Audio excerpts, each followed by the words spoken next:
ಯುದ್ಧಕ್ಕೆ ಸಿದ್ಧ ಎಂದಿದ್ದ ಮಾತಿಗೆ ಸುದೀಪ್ ಸ್ಪಷ್ಟನೆ ಕೊಟ್ಟಿದ್ದಾರೆ. ನನಗೆ ಹಿಂದೆಯಿಂದ ಹೊಡೆಯೋಕೆ ಬರಲ್ಲ, ನಾನು ನೇರವಾಗಿ ಮಾತನಾಡ್ತೇನೆ, ನೇರವಾಗಿ ಹೇಳ್ತೀನಿ. ನಾನು ಬೆಂಕಿ ಹಚ್ಚುವ ಕೆಲಸ ಮಾಡಿಲ್ಲ, ನಾನು ಮಾಡಿದ್ರೆ ಬೆಂಕಿ ಧಗ ಧಗ ಉರಿತಾ ಇತ್ತು ಅಂತ ಹೇಳಿದ್ದಾರೆ. ಇನ್ನೊಂದು ಹೇಳ್ತೀನಿ ಕೇಳಿ, ಇವಾಗ ಇಷ್ಟೆಲ್ಲ ವೇದಿಕೆ ಮೇಲೆ ಜನ ನೋಡಿದ್ರೆ ಎಲ್ಲ ನೋಡಿದ್ರೆ ನನಗೆ ನಮ್ಮ ಹಿಂದೆಯಿಂದ ಹೊಡಿಯಕ್ ಬರಲ್ಲ, ಸೈಲೆಂಟ್ ಆಗಿದ್ದು ಹೇಳಕ್ ಬರಲ್ಲ. ಪಾಯಿಂಟ್ ಅಲ್ಲ, ಚೆಸ್ ಆಡ್ಬೇಕಾದ್ರೆ ನೀವು ನೋಟಿಸ್ ಮಾಡಿರ್ತೀರಿ, ನಾವು ಸದ್ದಿ ಮುಚ್ಚಿ ಚೆಕ್ ಅಂತ ಹೇಳಕ್ಕಾಗಲ್ಲ, ಚೆಕ್ ಅಂತ ಹೇಳಲೇಬೇಕು. ನಾನು ಹೇಳ್ಬಿಟ್ಟೆ ಹೊಡಿಬೇಕು ಚೆಸ್ ಅಲ್ಲಿ, correct? It is not a deceiving game, it is a mind game. ಹೇಳ್ತೀನಿ ನಾನು, ಇಲ್ಲೂ ಚೆಕ್ ಹೇಳಿದ್ದೀನಿ, ಮೇಕ್ ಮಾಡ್ತೀನಿ. ಹೇಳ್ದೇನೆ ನಾನು ರಿಯಾಕ್ಟ್ ಮಾಡೋದು ತಪ್ಪಾಗುತ್ತೆ. ಅಂಡ್ ಇನ್ನೊಂದು, ನಾನು ಎಲ್ಲೋ ಪ್ರಾರ್ಥನೆ ಮಾಡಿ ಯಾವ್ದೋ ದೇವಸ್ಥಾನದಲ್ಲಿ ಗಂಟೆ ಬಾರಿಸೋದು ನಾನೇ ನಮ್ಮ ತಪ್ಪು. ಆಮೇಲೆ ಪೂಜೆ ಮಾಡಿರೋ ಕಡೆ ಪ್ರಸಾದ ತಿಂತೀನಿ, ಇಲ್ಲಿ ಪೂಜೆ ಮಾಡ್ತಾ ಇದೀನಿ, ಪ್ರಸಾದ ಇಲ್ಲಿ ಯಾಕೆ ತಿನ್ಲಿ? Answer is right there. Go and ask with due respect. ನಮಗೆ ಹೇಳಿದ್ದು ಅಂತಂದ್ರೆ ಖಂಡಿತವಾಗ್ಲೂ ಉತ್ತರ ಕೊಡ್ತೀನಿ. ಸುದೀಪ್ ಹಚ್ಚಿದ್ದಿದ್ರೆ ನೆಕ್ಸ್ಟ್ ಡೇ ಹತ್ಬೇಕಿತ್ತು, ನೆಕ್ಸ್ಟ್ ಡೇ ಸೈಲೆಂಟ್ ಆಗಿತ್ತು. ಒಂದು ರಿಯಾಕ್ಷನ್ ಇಂದ ಬರ್ತಾ ಇರೋದಿತ್ತು, ನನ್ನಿಂದಲ್ಲ. ಒಪ್ತೀರಾ ಈ ಮಾತು? ಒಪ್ತೀರಾ ಈ ಮಾತು? ಹುಬ್ಬಳ್ಳಿಯಲ್ಲಿ ಮಾತಾಡಿ. ಸ್ಟಾರ್ ವಾರ್ ಬಗ್ಗೆ ನಟಿ ರಾಗಿಣಿ ದ್ವಿವೇದಿ ಪ್ರತಿಕ್ರಿಯೆ ಕೊಟ್ಟಿದ್ದಾರೆ. ಸ್ಟಾರ್ ವಾರ್, ಫ್ಯಾನ್ ವಾರ್ ಎಲ್ಲ ಕಡೆ ಇದೆ, ಅದು ಆರೋಗ್ಯಕರವಾಗಿರಬೇಕು, ವೈಯಕ್ತಿಕವಾಗಲ್ಲ. ಸುದೀಪ್ ಯಾವ ಉದ್ದೇಶದಿಂದ ಹೇಳಿದಾರೋ ಗೊತ್ತಿಲ್ಲ. ಇಬ್ಬರ ಸಿನಿಮಾಗಳು ರಿಲೀಸ್ ಆಗ್ತಿರೋದು ಎಫೆಕ್ಟ್ ಆಗ್ತಾ ಇಲ್ಲ. 2 ಸಿನಿಮಾ ಗೆಲ್ಲುತ್ತೆ ಅನ್ನೋ ಭರವಸೆ ಇದೆ ಅಂತ ಹೇಳಿದ್ದಾರೆ. As an actor, yavattu we always mean to say that healthy competition is welcome anta. So nanu gottilla, nanu nodilla avaru ಏನು ಹೇಳಿರೋದು, ಯಾವಾಗ ಹೇಳಿರೋದು, but I am sure that it's all in healthy competition. It's not personal at all. Personal ಅಂತೂ ಇರಲ್ಲ 100%. ಯಾರಿಗೂ target ಮಾಡುವಂಥದ್ದು ಅದೆಲ್ಲ ಏನೂ ಇಲ್ಲ. ಇಂಡಸ್ಟ್ರಿಯಲ್ಲಿ ಎಲ್ಲರೂ ನಾವು ಒಳ್ಳೆದನ್ನ ಬಯಸ್ತೀವಿ, ಒಳ್ಳೆದನ್ನ ಮಾಡ್ತೀವಿ. ಅಂದ್ರೆ ನಮಗೆ ಸಿನಿಮಾಗಳು ಚೆನ್ನಾಗಾಗಬೇಕು, ಇಂಡಸ್ಟ್ರಿ ಚೆನ್ನಾಗಾಗಬೇಕು ಅಂತ ಯಾವತ್ತು. I don't think anybody is ever personal. It's just the opinion of people and how they take it ಅಷ್ಟೇ. ಆಸ್ ಅನ್ ಆಕ್ಟರ್, ಯಾವತ್ತು we always mean to say that healthy competition is welcome ಅಂತ. So ನನಗೆ ಗೊತ್ತಿಲ್ಲ, ನಾನು ನೋಡಿಲ್ಲ ಅವ್ರು ಏನು ಹೇಳಿರೋದು, ಯಾವಾಗ ಹೇಳಿರೋದು, but I am sure that it's all in healthy competition. It's not personal at all. Personal ಅಂತೂ ಇರಲ್ಲ 100%. ಯಾರಿಗೂ ಟಾರ್ಗೆಟ್ ಮಾಡುವಂಥದ್ದು ಅದೆಲ್ಲ ಏನೂ ಇಲ್ಲ. ಇಂಡಸ್ಟ್ರಿಯಲ್ಲಿ ಎಲ್ಲರೂ ನಾವು ಒಳ್ಳೆದನ್ನ ಬಯಸ್ತೀವಿ, ಒಳ್ಳೆದನ್ನ ಮಾಡ್ತೀವಿ. ಅಂದ್ರೆ ನಮಗೆ ಸಿನಿಮಾಗಳು ಚೆನ್ನಾಗಾಗಬೇಕು, ಇಂಡಸ್ಟ್ರಿ ಚೆನ್ನಾಗಾಗಬೇಕು ಅಂತ ಯಾವತ್ತು. I don't think anybody is ever personal. It's just CM ಕುರ್ಚಿ ಕದನ ದಿನಕ್ಕೊಂದು ತಿರುವನ್ನ ಪಡೆದುಕೊಳ್ತಾ ಇದ್ದು, ನಮ್ಮಲ್ಲಿ ಯಾವುದೇ ಸಮಸ್ಯೆ ಇಲ್ಲ ಅಂತ ಡಿಸಿಎಂ ಡಿಕೆ ಶಿವಕುಮಾರ್ ಹೇಳಿದ್ದಾರೆ. ಬೆಂಗಳೂರಲ್ಲಿ ಮಾತನಾಡಿದ ಅವರು, ನಾನೇನು ಹೇಳಬೇಕು ಹೇಳಿದ್ದೇನೆ, ಸಿಎಂ ಏನು ಹೇಳಬೇಕು ಅದನ್ನ ಹೇಳಿದ್ದಾರೆ. ಮಲ್ಲಿಕಾರ್ಜುನ ಖರ್ಗೆ ಅವರು ಕೂಡ ಏನ್ ಹೇಳಬೇಕು ಅದನ್ನ ಹೇಳಿದ್ದಾರೆ. ನಮ್ಮಲ್ಲಿ ಯಾವುದೇ ಸಮಸ್ಯೆ ಇಲ್ಲ, ಇನ್ನೂ ಬಗೆಹರಿಸಿಕೊಳ್ಳೋದು ಏನಿದೆ ಅಂತ ಪ್ರಶ್ನೆ ಮಾಡಿದ್ದಾರೆ. ಸಮಸ್ಯೆನೇ ಇಲ್ವಲ್ಲ ಬಗೆಹರಿಸಕ್ಕೆ, ಇಲ್ಲಿ ಯಾವ ಸಮಸ್ಯೆನೂ ಇಲ್ಲ. ನೀವು ಸಮಸ್ಯೆ ಕ್ರಿಯೇಟ್ ಮಾಡ್ತಾ ಇದ್ದೀರಿ. ನಾನೇನ್ ಹೇಳ್ಬೇಕು ಹೇಳಿದೀನಿ, ಚೀಫ್ ಮಿನಿಸ್ಟರ್ ಹೇಳ್ಬೇಕು ಏನ್ ಹೇಳ್ಬೇಕು ಹೇಳಿದೀನಿ, ಖರ್ಗೆ ಸಾಹೇಬ್ರು ಏನ್ ಹೇಳ್ಬೇಕು ಹೇಳಿದೀನಿ. ಯಾವ ಸಮಸ್ಯೆನೂ ಇಲ್ಲ, ಬಗೆಹರಿಸ್ಕೊಳಕ್ಕೆ ನೀವು ತಲೆ ಕೆಡಿಸ್ಕೊಳಕ್ ಹೋಗ್ಬೇಡಿ. ಸಮಸ್ಯೆನೇ ಇಲ್ವಲ್ಲ ಬಗೆಹರಿಸ. ಸಿಎಂ ಬದಲಾವಣೆ ಬಗ್ಗೆ ನನಗೆ ಗೊತ್ತಿಲ್ಲ, ಹೈಕಮಾಂಡ್ ಏನ್ ನಿರ್ಧಾರ ಮಾಡುತ್ತೋ ಅದಕ್ಕೆ ನಾವು ಬದ್ಧ ಅಂತ ಕಲಬುರಗಿಯಲ್ಲಿ ಸಚಿವ ಶಿವಾನಂದ ಪಾಟೀಲ್ ಹೇಳಿದರು. ಮುಖ್ಯಮಂತ್ರಿಯಾಗಲು ಕೆಲವು ನಾಯಕರು ಸಹ ಇದ್ದಾರೆ, ಆದರೆ ಈ ಬಗ್ಗೆ ಹೈಕಮಾಂಡ್ ತೀರ್ಮಾನವೇ ಅಂತಿಮ. ಎಷ್ಟು ದಿನ ಮಲ್ಲಿಕಾರ್ಜುನ ಖರ್ಗೆ ಅವರು ಹಿರಿಯರು, ಅವರ ಮಾರ್ಗದರ್ಶನದಲ್ಲೇ ನಾವು ನಡಿಬೇಕು ಅಂತ ಹೇಳಿಕೆಯನ್ನ ಕೊಟ್ಟಿದ್ದಾರೆ. ಮಾರ್ಗದರ್ಶನ ಮಾಡ್ತಾರ, ಅವ್ರು ಏನ್ ಹೇಳಿದ್ದಿರ್ತದೆ ಅದನ್ನ ನಾವು ತಿಳ್ಕೊಂಡು ನಡಿಬೇಕಲ್ವಾ. ಅವ್ರೇನ್ ತಪ್ಪು ಹೇಳಿಲ್ಲಲ್ವಾ. ಯಾವುದೇ ಗೊಂದಲ ಸೃಷ್ಟಿ ಮಾಡಬೇಡಿ, ಇದು ನಿಮ್ಮ ಕಾರ್ಯವ್ಯಾಪ್ತಿಗೆ ಬರೋದಿಲ್ಲ, ಅದು ಏನೇ ಇದ್ರು ನಾವು ನಿರ್ಣಯ ಮಾಡ್ತೀವಿ ಅಂತ ಅವ್ರು ಹೇಳಿದಾರೆ. ಅವ್ರು ಹೇಳಿದ್ಮೇಲೆ ನಾನೇನು ಹೇಳಕ್. ಮಧ್ಯ ಮೇಲಿನವ್ರು ಏನ್ ನಿರ್ಣಯ ಮಾಡ್ತಾರೆ, ಪಕ್ಷ ಫಸ್ಟ್ ಪಕ್ಷ ಏನ್ ನಿರ್ಣಯ ತಗೋತಾರೆ ಅದಕ್ಕೆ ಎಲ್ಲರೂ ನಾವು ತಲೆಬಾಗ್ತೀವಿ. ಕೆಲವೊಂದು ಶಾಸಕರು ನೋಡಿ ಅವೆಲ್ಲ ನಡೀತಾ ಇರ್ತಾವ ರಾಜಕಾರಣದಲ್ಲಿ, ಅದೇನು ತಪ್ಪಿಲ್ಲ. ಯಾರಿಗ ಅಭಿಮಾನಿಗಳಿಲ್ಲ ಯಾಕೆ ಹೇಳಿ? ಮತ್ತೆ ಅಭಿಮಾನಿಗಳು ಇಲ್ಲದೆ ಇರೋರು ಕೂಡ ಎಫಿಷಿಯಂಟ್ ಆಗದೆ ಇದ್ದಾರೆ. ಸಿಎಂ ಸಿದ್ದರಾಮಯ್ಯ ಹಾಗೂ ಡಿಸಿಎಂ ಡಿಕೆ ಶಿವಕುಮಾರ್ ನನಗೆ 2 ಕಣ್ಣು ಇದ್ದ ಹಾಗೆ ಅಂತ ಶಾಸಕ ಪ್ರದೀಪ್ ಈಶ್ವರ್ ಹೇಳಿದ್ದಾರೆ. ಚಿಕ್ಕಬಳ್ಳಾಪುರದಲ್ಲಿ ಮಾತನಾಡಿದ ಅವರು, ಸಿಎಂ ಸ್ಥಾನದ ಬಗ್ಗೆ ಮಾತನಾಡುವ ಅರ್ಹತೆ ನನಗೆ ಇಲ್ಲ. ನಾನೊಬ್ಬ ಸಾಮಾನ್ಯ ಕಾರ್ಯಕರ್ತ. ನನಗೆ ಸಚಿವ ಆಗೋ ಆಸೆ ಆಕಾಂಕ್ಷೆ ಖಂಡಿತವಾಗಿಯೂ ಕೂಡ ಇದೆ. ಸಚಿವ ಸ್ಥಾನ ಕೊಡೋದು ಬಿಡೋದು ಪಕ್ಷಕ್ಕೆ ಬಿಟ್ಟಿದ್ದು ಅಂತ ಹೇಳಿದ್ರು. ನಂಬಿಕೆ ಸಾಹೇಬ್ರು ಇಬ್ರು ಎರಡು ಕಣ್ಣಿದ್ದಂಗೆ. ನಾನು ಸಿಎಂ ಬಗ್ಗೆ ಮಾತಾಡೋಷ್ಟು ಅರ್ಹತೆ ನನಗಿಲ್ಲ. ನಾನೊಬ್ಬ ಸಾಮಾನ್ಯ ಕಾರ್ಯಕರ್ತ. ಪಕ್ಷ ಏನ್ ಹೇಳಿದ್ರೆ ಅದು ಕೇಳ್ತೀನಿ ಸರ್. ನನಗೆ ಸಚಿವ ಸ್ಥಾನದ ಆಸೆ ಆಕಾಂಕ್ಷೆ ಖಂಡಿತವಾಗೂ ಇದೆ. ನಾನು ಅದನ್ನು ವ್ಯಕ್ತಪಡಿಸ್ತಾ ಇದ್ದೀನಿ. ಕೊಡೋದು ಬಿಡೋದು ಪಕ್ಷಕ್ಕೆ ಬಿಟ್ಟಿದ್ದು. ನನಗೆ ನಂಬಿಕೆ ಇದೆ. ಯಾಕೆ? ಯೂತ್ ಕೋಟಾ ಅಲ್ಲಿ ಜೈಂಟ್ ಕಿಲ್ಲರು, ಸಮುದಾಯದ ಕೋಟಾದಲ್ಲಿ ಒಲಿದು ಬರಬಹುದು ಅನ್ನೋ ಭರವಸೆ ಇದೆ. ಜನರ ಮಧ್ಯೆ ಇದ್ದೀನಿ, ಅವ್ರ ಕಷ್ಟ ಕೇಳ್ತಿದ್ದೀನಿ, ನನಗೆ ಭರವಸೆ ಇದೆ. ಕೊಡದೇ ಇದ್ರು ನನ್ನ ಸ್ನೇಹಿತರು ಯಾರಾದರೂ ಮಿನಿಸ್ಟರ್ ಆಗ್ತಾರೆ, ಅವ್ರ ಪ್ರಮಾಣ ವಚನಕ್ಕಾದ್ರೂ ಹೋಗ್ತೀನಿ. ಮತ್ತೆ ನಾವು ಚಿಕ್ಕಬಳ್ಳಾಪುರ ಜಿಲ್ಲೆಯ ಕಾಂಗ್ರೆಸ್ ಎಂಎಲ್ಎಗಳು ಒಟ್ಟಾಗಿದ್ದೀವಿ. MC ಸಾಹೇಬರು, ಸುಬ್ಬಾರೆಡ್ಡಿ ಸಾಹೇಬರು, ನಾನು. MC ಸಾಹೇಬ್ರೆ ಮುಂದುವರೆಸಿದ್ರೆ ನಾನು ಸುಬ್ಬಾರೆಡ್ಡಿ ಸಾಹೇಬರು ತುಂಬಾ ಖುಷಿಯಿಂದ ಸಹಕರಿಸ್ತೀವಿ. ಸಾಹೇಬರು ಕಾಂಗ್ರೆಸ್ನಲ್ಲಿನ ಕುರ್ಚಿ ಕಿತ್ತಾಟಕ್ಕೆ ಸಂಸದ ಜಗದೀಶ್ ಶೆಟ್ಟರ್ ಆಕ್ರೋಶ ಹೊರಹಾಕಿದ್ದಾರೆ. ಸಿದ್ದರಾಮಯ್ಯನವರು ನಾನೇ ಸಿಎಂ ಅಂತ ಗಟ್ಟಿಯಾಗಿ ಹೇಳ್ತಿಲ್ಲ. ಡಿಕೆ ಶಿವಕುಮಾರ್ ಕೂಡ ಬಿಡ್ತಾ ಇಲ್ಲ. ಇವರಿಬ್ಬರ ಆಂತರಿಕ ಕಚ್ಚಾಟದಿಂದ ರಾಜ್ಯದಲ್ಲಿ ಅಭಿವೃದ್ಧಿ ಕುಂಠಿತವಾಗಿದೆ ಅಂತ ಜಗದೀಶ್ ಶೆಟ್ಟರ್ ಕಿಡಿಕಾರಿದ್ರು. ಎಐಸಿಸಿ ಅಧ್ಯಕ್ಷರು ಹೇಳಿದ ಮೇಲೆ ಇವರು ಹಗಲಲ್ಲಿ ಹೇಳ್ತಾರೆ, ಸಿದ್ದರಾಮಯ್ಯ ಯಾವುದೇ ಗೊಂದಲ ಇಲ್ಲ, ನಾನು 5 ವರ್ಷ ಮುಖ್ಯಮಂತ್ರಿ. ಡಿಕೆ ಶಿವಕುಮಾರ್ ಹೇಳ್ತಾರೆ, ನಮ್ಮಲ್ಲಿ ಗೊಂದಲ ಇಲ್ಲ, ನಾವು ಇಬ್ರು ಅಣ್ತಮ್ಮರಾಗಿದ್ದೇವೆ. ಮತ್ತು ಗೊಂದಲ ಇಲ್ಲ ಅಂದ ಮೇಲೆ ಡಿಕೆ ಇವರು ಖರ್ಗೆ ಅವ್ರು ಯಾಕೆ ಹೇಳ್ಬೇಕು ಗೊಂದಲ ಐತೆ ಅಂತ ಹೇಳಿ? ಗೊಂದಲ ಇದ್ದುದು ನಿಶ. ಮತ್ತು ನಿಮ್ಮೊಳಗೆ ಇನ್ ಫೈಟಿಂಗ್ ಬಹಳ ಜೋರಿದೆ. ಮುಖ್ಯಮಂತ್ರಿ ಸ್ಥಾನ ಬಿಡ್ಲಿಕ್ಕೆ ನೀವು ತಯಾರಿಲ್ಲ ಸಿದ್ದರಾಮಯ್ಯನವರು, ಅಂದ್ರೆ ಬಿಡಾಕಿ ಇವರು ತಯಾರಿಲ್ಲ. ಇವರು ಕಸ್ಕೊಂತೀವಿ ಅಂತಾರೆ ಡಿಕೆ ಶಿವಕುಮಾರ್.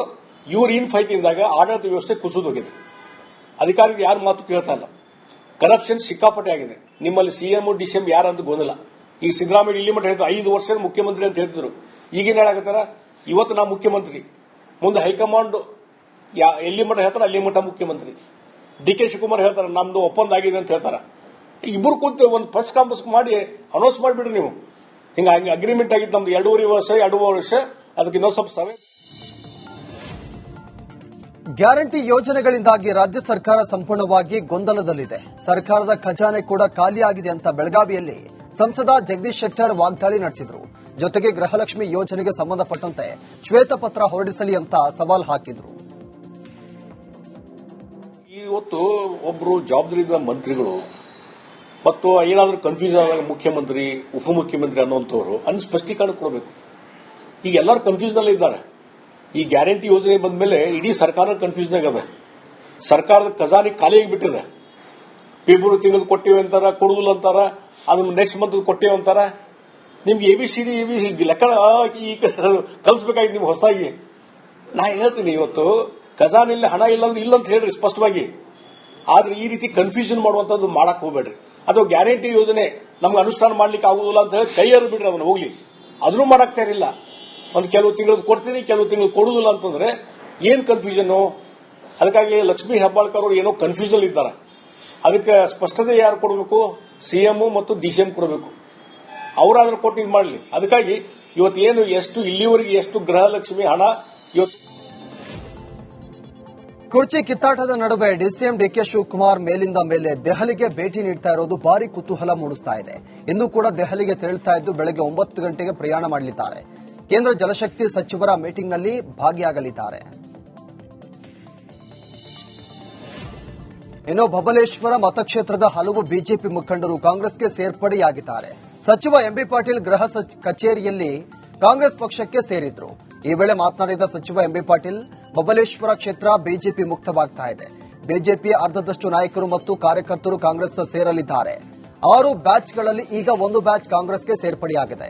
ಕನಮಡಿ ಗ್ರಾಮದ ಸುಭಾಷ್ ಗೌಡ ಪಾಟೀಲ್ ಹಾಗೂ ಅವರ ಪುತ್ರ ಪ್ರಶಾಂತ್ ಕಾಂಗ್ರೆಸ್ಗೆ ಮರಳಿ ಬಂದಿದ್ದಾರೆ ಅಂತ ಹೇಳಿದ್ರು. ಬರುವಂತ ದಿವಸದಲ್ಲಿ ಎಲ್ಲ ಇದನ್ನು ಮಾಡಿ ಇವತ್ತು ಸಂಪೂರ್ಣವಾಗಿ ಬಿಜೆಪಿ ಏನಿದೆ ನಮ್ಮ ಮತಕ್ಷೇತ್ರದಲ್ಲಿ ಅರ್ಧಕ್ಕಿಂತ ಜಾಸ್ತಿ ಜನ ಇವತ್ತು ದಿವಸ ಕಾಂಗ್ರೆಸ್ ಪಕ್ಷ ಸೇರ್ತಾ ಇದ್ದಾರೆ. 1ನೇ ಬ್ಯಾಚ್ ಇವರು. ನಾನು ಸುಭಾಷ್ ಗೌಡ್ರಿಗೆ, ಪ್ರಶಾಂತ್ ಅವ್ರಿಗೆ ಮರಳಿ ಬಂದಾಗ ಕೂಡ ಇದ್ರು. ಕಾರಣ ಅವರು ನಮ್ಮ ತಮಿಳುನಾಡಿಗೆ ಅವರು ಬಸವಣ್ಣಲ್ಲಿ ಸ್ವತಂತ್ರವಾಗಿ ಕೊಟ್ಟು ಮರಳಿ ಬಂದಾಗ ನಾವು ಕನ್ನಡಿಗರು ಇವತ್ತು ಒಂದು ದೊಡ್ಡ ಗ್ರಾಮ. ಬೆಳಗಾವಿ ಅಧಿವೇಶನದ ಬಗ್ಗೆ ಸ್ಪೀಕರ್ ಯುಟಿ ಖಾದರ್ ವಿಧಾನಸೌಧದಲ್ಲಿ ಮಾತನಾಡಿದ್ದಾರೆ. ಕೆಲವೊಂದು ಗದ್ದಲಗಳು ನಡೆದರೂ ಕೂಡ ಸಿಎಂ ಸೇರಿ ಎಲ್ಲರ ಜೊತೆಗೆ ಚರ್ಚೆ ನಡೆಸಿ ಅಧಿವೇಶನ ನಡೆಸಲಾಗಿದೆ. 10 ದಿನಗಳಲ್ಲಿ ಸುಮಾರು 57 ಗಂಟೆ 35 ನಿಮಿಷಗಳ ಕಾಲ ಕಲಾಪ ನಡೆದಿದೆ. ಒಟ್ಟು 23 ವಿಧೇಯಕಗಳನ್ನು ಮಂಡಿಸಲಾಗಿದೆ. 22 ಅರ್ಜಿಗಳನ್ನು ಸದನಕ್ಕೆ ಒಪ್ಪಿಸಲಾಗಿದೆ. ಒಟ್ಟು 2109 ಪ್ರಶ್ನೆಗಳನ್ನು ಸ್ವೀಕರಿಸಲಾಗಿದೆ. ಕಲಾಪವನ್ನು ಒಟ್ಟಾರೆ 30,000 ಮಂದಿ ವೀಕ್ಷಣೆ ಮಾಡಿದ್ದಾರೆ ಅಂತ ಹೇಳಿದರು. 57 ಗಂಟೆ 35 ನಿಮಿಷಗಳ ಕಾರ್ಯಕಲಾಪ ಇವತ್ತು ನಡೆದಿದೆ. ಬಹುತೇಕ ಈ ಅಧಿವೇಶನದಲ್ಲಿ ಎಲ್ಲ ಸರ್ಕಾರಿ ಮತ್ತು ಖಾಸಗಿ ಕಾರ್ಯಕಲಾಪಗಳನ್ನು ಪೂರ್ಣಗೊಳಿಸಲು ಬಹಳಷ್ಟು ಪ್ರಯತ್ನವನ್ನು ಪಡೆಯಲಾಗಿದೆ. ಈ ಒಂದು ಅಧಿವೇಶನದಲ್ಲಿ ಕೆಲವೊಂದು ಸಂದರ್ಭದಲ್ಲಿ ಆಗುವಾಗ ಕೆಲವೊಂದು ವಿವಿಧ ಹಂತದ ಚರ್ಚೆ ನಡೆಸಿಕೊಂಡು ಕೆಲವು ಅಡಚಣೆ ಆದರೂ ಕೂಡ ಆಗಲೇ ಮುಖ್ಯಮಂತ್ರಿಗಳು ಪ್ರತಿಪಕ್ಷ ನಾಯಕ ಮುಖಂಡ ಕರೆಸಿಕೊಂಡು ಸಂಧಾನ ನಡೆಸಿ ಮತ್ತೆ ಕಾರ್ಯಕಲಾಪವನ್ನು ಎಲ್ಲ ಹಂತದ ಮುಂದುವರಿಸಲಾಗಿದೆ. ಗಾಳಿಯಲ್ಲಿ ಗುಂಡು ಹಾರಿಸಿ ಬಿಲ್ಡಪ್ ಕೊಟ್ಟಂತ ಶಾಂತಲಿಂಗ ಶಿವಾಚಾರ್ಯ ಸ್ವಾಮೀಜಿ ವಿರುದ್ಧ ಅಫಜಲ್ಪುರ ತಾಲೂಕಿನ ಉಡಚಣ ಗ್ರಾಮಸ್ಥರು ರೊಚ್ಚಿಗೆದ್ದಿದ್ದಾರೆ. ಕೂಡಲೇ ಸ್ವಾಮೀಜಿಯನ್ನ ಬಂಧಿಸುವಂತೆ ಒತ್ತಾಯಿಸಿ ಪ್ರತಿಭಟನೆ ಮಾಡಿದ್ರು. ಆದರೆ ಆರ್ಮ್ಸ್ ಆಕ್ಟ್ ಅಡಿಯಲ್ಲಿ ಅಫಜಲ್ಪುರ ಪೊಲೀಸರು ಸ್ವಾಮೀಜಿ ವಶಕ್ಕೆ ಪಡೆದು ವಿಚಾರಣೆ ನಡೆಸ್ತಾ ಇದ್ದು, ಇದನ್ನು ಖಂಡಿಸಿ ಗ್ರಾಮಸ್ಥರು ಆಕ್ರೋಶವನ್ನು ಹೊರಹಾಕಿದ್ದಾರೆ. ಮೊಬೈಲ್ ಅಂಗಡಿಗೆ ನುಗ್ಗಿ ವ್ಯಕ್ತಿಗೆ ಚಾಕು ಇರಿದಂತ ಘಟನೆ ಶಿವಮೊಗ್ಗದಲ್ಲಿ ನಡೆದಿದೆ. ಅಮೀರ್ ಅಹಮದ್ ಸರ್ಕಲ್ನಲ್ಲಿ ಸೈಯದ್ ಬರ್ಕತ್ ಎಂಬಾತನ ಮೇಲೆ ದಾಳಿ ನಡೆಸಿ ಚಾಕುವಿನಿಂದ ಇರಿಯಲಾಗಿದೆ. ಹಳೆ ದ್ವೇಷದ ಹಿನ್ನೆಲೆ ಹಲ್ಲೆ ನಡೆಸಿರುವ ಶಂಕೆ ವ್ಯಕ್ತವಾಗಿದೆ. ಗಾಯಗೊಂಡ ಸೈಯದ್ಗೆ ಖಾಸಗಿ ಆಸ್ಪತ್ರೆಯಲ್ಲಿ ಚಿಕಿತ್ಸೆ ಪಡಿತಾ ಇದ್ದಾನೆ. ಶಿವಮೊಗ್ಗದ ದೊಡ್ಡಪೇಟೆ ಪೊಲೀಸ್ ಠಾಣೆಯಲ್ಲಿ ಪ್ರಕರಣ ಕೂಡ ದಾಖಲಾಗಿದೆ. ತುಮಕೂರಿನ ತುರುವೇಕೆರೆ ತಾಲೂಕಿನ ಅರೆ ಮಲ್ಲೇನಹಳ್ಳಿಯಲ್ಲಿ ಮಹಿಳೆಯನ್ನ ಬಲಿ ಪಡೆದಿದ್ದ ಕಿಲ್ಲರ್ ಚಿರತೆ ಕೊನೆಗೂ ಕೂಡ ಸೆರೆಯಾಗಿದೆ. ಅರಣ್ಯ ಇಲಾಖೆ ಅಧಿಕಾರಿಗಳ ಕಾರ್ಯಾಚರಣೆಯಲ್ಲಿ ಚಿರತೆ ಬೋನಿಗೆ ಬಿದ್ದಿದೆ. ಚಿರತೆ ಹಾವಳಿಯಿಂದ ಆತಂಕಕ್ಕೆ ಒಳಗಾಗಿದ್ದ ಗ್ರಾಮಸ್ಥರು ಇದೀಗ ನಿಟ್ಟುಸಿರನ್ನ ಬಿಟ್ಟಿದ್ದಾರೆ. ಹಲವು ವಿರೋಧದ ನಡುವೆಯೂ ಕೂಡ ಶ್ರೀರಂಗ ಏತ ನೀರಾವರಿ ಯೋಜನೆಗೆ ಚಾಲನೆ ಕೊಡಲಾಗಿದೆ. ತುಮಕೂರು ಜಿಲ್ಲೆಯ ಹೇಮಾವತಿ ನೀರನ್ನ ಕುಣಿಗಲ್ ಹಾಗೂ ಮಾಗಡಿ ತಾಲೂಕಿನ 100ಕ್ಕೂ ಹೆಚ್ಚು ಕೆರೆಗಳಿಗೆ ಹರಿಸುವ ಯೋಜನೆ ಇದಾಗಿದೆ. ಪಂಪ್ ಆನ್ ಮಾಡುವ ಕುಣಿಗಲ್ ಶಾಸಕ ಡಾ ರಂಗನಾಥ್ ಈ ಯೋಜನೆಗೆ ಚಾಲನೆಯನ್ನು ಕೊಟ್ಟಿದ್ದಾರೆ.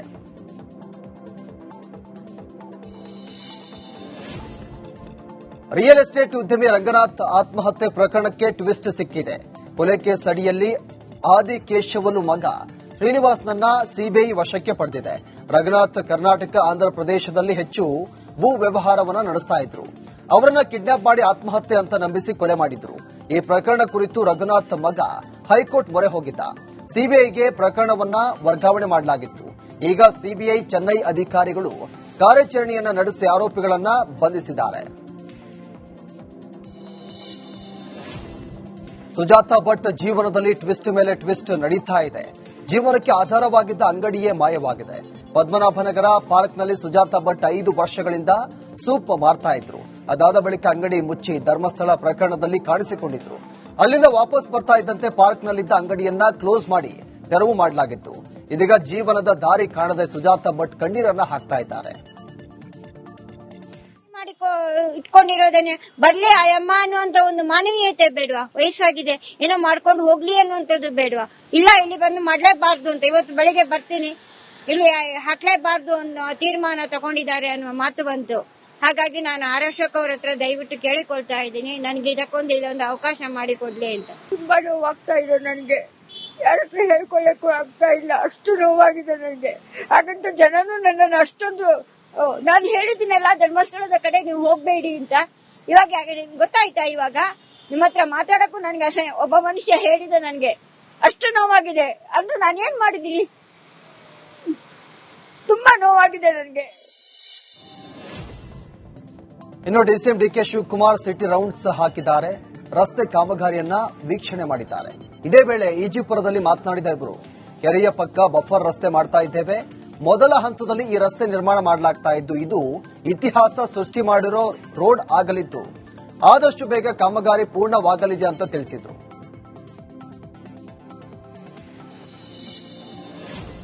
ಡಿಸಿಎಂ ಡಿಕೆ ಶಿವಕುಮಾರ್ ಎಸ್ಕಾರ್ಟ್ ವಾಹನಕ್ಕೆ ಬಾಲಕನೋರ್ವ ಅಡ್ಡ ಬಂದಿದ್ದಾನೆ. ಬೆಂಗಳೂರಿನ ಈಜಿಪುರ ಫ್ಲೈಓವರ್ ಪರಿಶೀಲನೆಗೆ ಬರುವಂತ ವೇಳೆ ಈ ಒಂದು ಘಟನೆ ನಡೆದಿದೆ. ಅದೃಷ್ಟವಶಾತ್ ಎಸ್ಕಾರ್ಟ್ ವಾಹನ ಚಾಲಕನ ಸಮಯ ಪ್ರಜ್ಞೆಯಿಂದ ಬಾಲಕ ಜಸ್ಟ್ ಮಿಸ್ ಆಗಿದ್ದಾನೆ.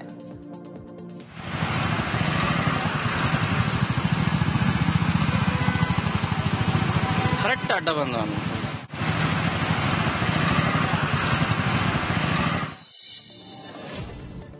ಆಸ್ತಿ ತೆರಿಗೆ ಪಾವತಿಸದೇ ಇರುವಂತಹ ವಾಣಿಜ್ಯ ಕಟ್ಟಡ ಮಾಲೀಕರಿಗೆ ಜಿಬಿಎ ಶಾಕ್ ಕೊಟ್ಟಿದೆ. ಪೂರ್ವನಗರ ಪಾಲಿಕೆಯ ಮಹದೇವಪುರ ವಲಯ ವ್ಯಾಪ್ತಿಯಲ್ಲಿ ಆಯುಕ್ತರಾದಂತಹ ಡಿಎಸ್ ರಮೇಶ್ ನೇತೃತ್ವದಲ್ಲಿ ಸೀಲಿಂಗ್ ಕಾರ್ಯಾಚರಣೆ ನಡೆಸಲಾಗಿದೆ. ಬಹು ವರ್ಷಗಳಿಂದ ಆಸ್ತಿ ತೆರಿಗೆ ಪಾವತಿ ಮಾಡದೆ ಸುಸ್ತಿದಾರರಾಗಿರುವಂತಹ ವಸತಿಯೇತರ ಬಳಕೆಯ ಬ್ಯಾಂಕ್, ಹೋಟೆಲ್, ವಾಣಿಜ್ಯ ಸಂಕೀರ್ಣ ಆಸ್ತಿಗಳಿಗೆ ಸೀಲಿಂಗ್ ಮಾಡಲಾಗಿದೆ. ಬೆಳಗಾವಿಯಲ್ಲಿ ಕನ್ನಡಿಗರು ಮರಾಠಿಗರು ಅಣ್ತಮ್ಮಂದರ ರೀತಿ ಜೀವನ ಮಾಡ್ತಿದ್ದಾರೆ. ಆದರೆ ಪದೇ ಪದೇ ಗಡಿ ತಂಟೆಯನ್ನ ಮಹಾರಾಷ್ಟ್ರ ನಾಯಕರು ತೆಗಿತಾ ಇದ್ದಾರೆ ಅಂತ ಬೆಳಗಾವಿಯಲ್ಲಿ ಸಂಸದ ಜಗದೀಶ್ ಶೆಟ್ಟರ್ ಹೇಳಿದ್ರು. ಮಹಾಜನ್ ವರದಿ ಕೊಟ್ಟ ಮೇಲೆ ಪದೇ ಪದೇ ಖ್ಯಾತೆ ತೆಗೆಯುವುದು ಸರಿಯಲ್ಲ. ಗಡಿ ತಂಟೆಗೆ ಬರದಂತೆ ಮಹಾರಾಷ್ಟ್ರ ನಾಯಕರಿಗೆ ಖಡಕ್ ವಾರ್ನ್ ಮಾಡಿದ್ರು. ಸಾಂಪ್ರದಾಯಿಕ ಕೋಳಿ ಅಂಕಕ್ಕೆ ಪೊಲೀಸ್ ನಿರ್ಬಂಧ ಖಂಡಿಸಿ ಮಂಗಳೂರಲ್ಲಿ ಬಿಜೆಪಿ ನಾಯಕರು ಕಿಡಿಕಾರಿದ್ದಾರೆ. ಸಂಸದ ಕ್ಯಾಪ್ಟನ್ ಬ್ರಿಜೇಶ್ ಚೌಟ ಹಾಗೂ ಶಾಸಕ ಭರತ್ ಶೆಟ್ಟಿ, ವೇದವ್ಯಾಸ್ ಕಾಮತ್ ರಾಜ್ಯ ಸರ್ಕಾರದ ವಿರುದ್ಧ ಆಕ್ರೋಶ ಹೊರಹಾಕಿದ್ದಾರೆ. ರಾಜ್ಯ ಸರ್ಕಾರ ಹಿಂದೂಗಳ ಮೇಲೆ ದಮನಕಾರಿ ನೀತಿಯನ್ನು ಅನುಸರಿಸ್ತಾ ಇದೆ. ಯಕ್ಷಗಾನ, ಕಂಬಳ, ಕೋಳಿ ಅಂಕವನ್ನ ಆಡಳಿತದ ಮೂಲಕ ದಮನಿಸುವ ಪ್ರಯತ್ನ ಮಾಡ್ತಾ ಇದೆ ಅಂತ ಆರೋಪ ಮಾಡಿದರು. ನರೇಗಾ ಹೆಸರು ಬದಲಿಸಿದ್ದಕ್ಕೆ ಎಐಸಿಸಿ ಪ್ರಧಾನ ಕಾರ್ಯದರ್ಶಿ ಸಚಿನ್ ಪೈಲಟ್ ಆಕ್ರೋಶ ಹೊರಹಾಕಿದ್ದಾರೆ. ಸ್ವಾತಂತ್ರ್ಯ ಬಂದ ಬಳಿಕ ಇತಿಹಾಸದಲ್ಲಿ ಇಂಥ ವಿಚಾರ ನಡೆದಿರಲಿಲ್ಲ. ಗ್ರಾಮೀಣ ಭಾಗದ ಆರ್ಥಿಕ ಶಕ್ತಿಯನ್ನು ನಾಶ ಮಾಡಲು ಕೇಂದ್ರ ಸರ್ಕಾರ ಮುಂದಾಗಿದೆ. ಯಾವುದೇ ರಾಜ್ಯಗಳ ಸಲಹೆ ಪಡೆಯದೆ, ಅಭಿಪ್ರಾಯ ಪಡೆದುಕೊಳ್ಳದೆ ಏಕಾಏಕಿ ನಿರ್ಧಾರ ಕೈಗೊಳ್ಳಲಾಗಿದೆ. ಇದು ವ್ಯವಸ್ಥಿತವಾಗಿ ಗ್ರಾಮ ಪಂಚಾಯಿತಿಗಳ ಹಕ್ಕು ಕಸಿಯುವಂತಾಗಿದೆ ಅಂತ ಕೇಂದ್ರ ಸರ್ಕಾರದ ವಿರುದ್ಧ ವಾಗ್ದಾಳಿ ನಡೆಸಿದರು.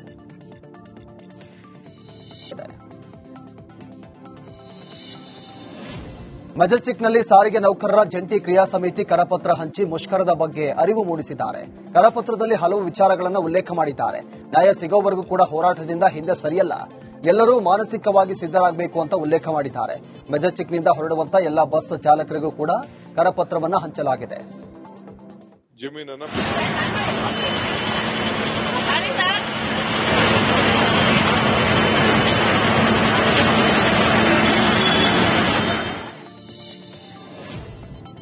ಹಳದಿ ಮೆಟ್ರೋ ಮಾರ್ಗದ ಪ್ರಯಾಣಿಕರಿಗೆ ಸಿಹಿ ಸುದ್ದಿ ಹೊರಬಿದ್ದಿದೆ. ಇಂದಿನಿಂದ ಯೆಲ್ಲೋ ಲೈನ್ನಲ್ಲಿ 6ನೇ ರೈಲು ಸಂಚಾರವಾಗಲಿದೆ. ಎಷ್ಟು ದಿನ 5 ರೈಲುಗಳ ಸಂಚಾರ ಇತ್ತು, ಇನ್ಮುಂದೆ ಸೋಮವಾರದಿಂದ ಶುಕ್ರವಾರದವರೆಗೆ ಜನದಟ್ಟಣೆಯ ಅವಧಿಯಲ್ಲಿ 13 ನಿಮಿಷಕ್ಕೊಮ್ಮೆ ಮೆಟ್ರೋ ಸಂಚಾರವಾಗಲಿದೆ. ಭಾನುವಾರದಂದು ಪೀಕ್ ಅವರ್ನಲ್ಲಿ 15 ನಿಮಿಷಗಳಿಗೊಮ್ಮೆ ಮೆಟ್ರೋ ಸಂಚರಿಸಲಿದೆ. ಬೆಂಗಳೂರಿನ ರಾಜಾಜಿನಗರದಲ್ಲಿ ಅಭಯ ಸೇನಾ ಫೌಂಡೇಶನ್ ವತಿಯಿಂದ ಸೇವಾ ಸಂಕಲ್ಪ ಕಾರ್ಯಕ್ರಮ ಅದ್ದೂರಿಯಾಗಿ ನಡೆಯಿತು. 3 ದಿನ ನಡೆದಂತಹ ಕಾರ್ಯಕ್ರಮದಲ್ಲಿ ದುರ್ಗಾದೀಪ ನಮಸ್ಕಾರ, ನವಶಕ್ತಿ ವೈಭವದ ಮೂಲಕ 3,000ಕ್ಕೂ ಅಧಿಕ ಜನರ ಸಂಕಲ್ಪ ಮಾಡಿತು. ಅಟಲ್ ಬಿಹಾರಿ ವಾಜಪೇಯಿ ಅವರ ನೆನಪಿಗೋಸ್ಕರ ಪಂಜಿನ ಮೆರವಣಿಗೆ ಹಾಗೂ ರಕ್ತದಾನ ಶಿಬಿರ ನಡೆಸಲಾಯಿತು. ಆರೋಗ್ಯದ ಶಿಬಿರದ ಭಾಗವಾಗಿ ನೇತ್ರ ತಪಾಸಣೆ, ಇಸಿಜಿ, ಇಕೋ ಸೇರಿ ಸಾರ್ವಜನಿಕರ ಆರೋಗ್ಯ ತಪಾಸಣೆ ನಡೆಸಲಾಯಿತು. ಹಾಗೆ ಶಾಲೆಯ ಮಕ್ಕಳಿಗೆ ಬ್ಯಾಗ್ ವಿತರಣೆ ಕೂಡ ಮಾಡಲಾಯಿತು.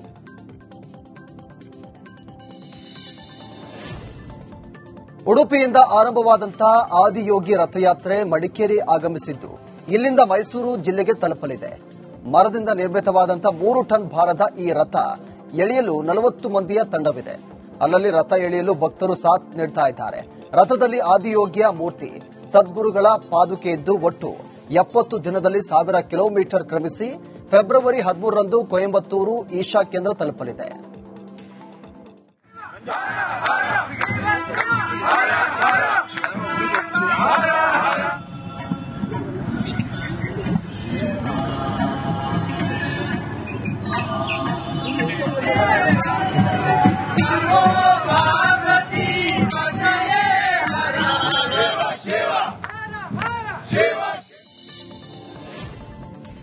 ಸರ್ಕಾರಿ ಬಸ್ ಹಾಗೂ ಕಾರಿನ ನಡುವೆ ಅಪಘಾತ ಸಂಭವಿಸಿದೆ.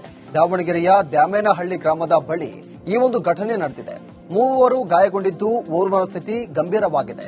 ಬಸ್ ಓವರ್ಟೇಕ್ ಮಾಡಲು ಹೋಗಿ ಕಾರು ಡಿಕ್ಕಿ ಹೊಡೆದಿದೆ. ಅಜ್ಜಂಪುರದಿಂದ ದಾವಣಗೆರೆಗೆ ಕಾರಿನಲ್ಲಿ ತೆರಳುತ್ತಾ ಇದ್ದ 4 ಗಾಯಗೊಂಡಿದ್ದಾರೆ.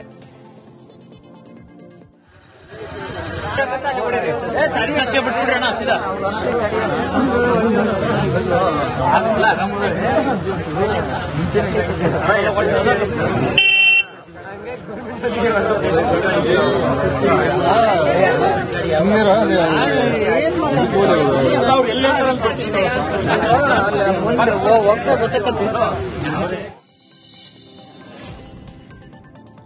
A+ ಮಾನ್ಯತೆ ಪಡೆದಂತ ಅಲಯನ್ಸ್ ವಿಶ್ವವಿದ್ಯಾಲಯದಲ್ಲಿ 14ನೇ ವಾರ್ಷಿಕ ಪದವಿ ಪ್ರದಾನ ಸಮಾರಂಭ ಅರ್ಥಪೂರ್ಣವಾಗಿ ನಡೆಯಿತು. ಈ ಸಮಾರಂಭದಲ್ಲಿ ಸುಮಾರು 2,000 ವಿದ್ಯಾರ್ಥಿಗಳು ತಮ್ಮ ವಿದ್ಯಾಭ್ಯಾಸದ ಹಂತವನ್ನು ಪೂರ್ಣಗೊಳಿಸಿ ವೃತ್ತಿ ಜೀವನದ ಹೊಸ ಅಧ್ಯಾಯಕ್ಕೆ ಕಾಲಿಟ್ಟರು. ಆನೇಕಲ್ನ ಕೇಂದ್ರ ಕ್ಯಾಂಪಸ್ನಲ್ಲಿ ನಡೆದಂತ ಈ ಸಮಾರಂಭದಲ್ಲಿ ಒಟ್ಟು 1962 ಪದವಿ ಹಾಗೂ ಡಿಪ್ಲೊಮಾ ವಿದ್ಯಾರ್ಥಿಗಳಿಗೆ ಪ್ರಮಾಣ ಪತ್ರಗಳು ಪ್ರದಾನ ಮಾಡಲಾಯಿತು. ಕಾಲೇಜು ಆಡಳಿತ ಮಂಡಳಿ ಸೇರಿದಂತೆ ಹಲವಾರು ಗಣ್ಯರು ಕೂಡ ಸಮಾರಂಭದಲ್ಲಿ ಭಾಗಿಯಾಗಿದ್ದರು. ಈಗೊಂದು ಸ್ಮಾಲ್ ಬ್ರೇಕ್ನ ಬಳಿಕ ಇಂದಿರಾ ಕ್ಯಾಂಟೀನ್ಗೆ ಉದ್ಘಾಟನೆ ಭಾಗ್ಯ. ಡೀಟೇಲ್ಸ್ ಬ್ರೇಕ್ನ ನಂತರ.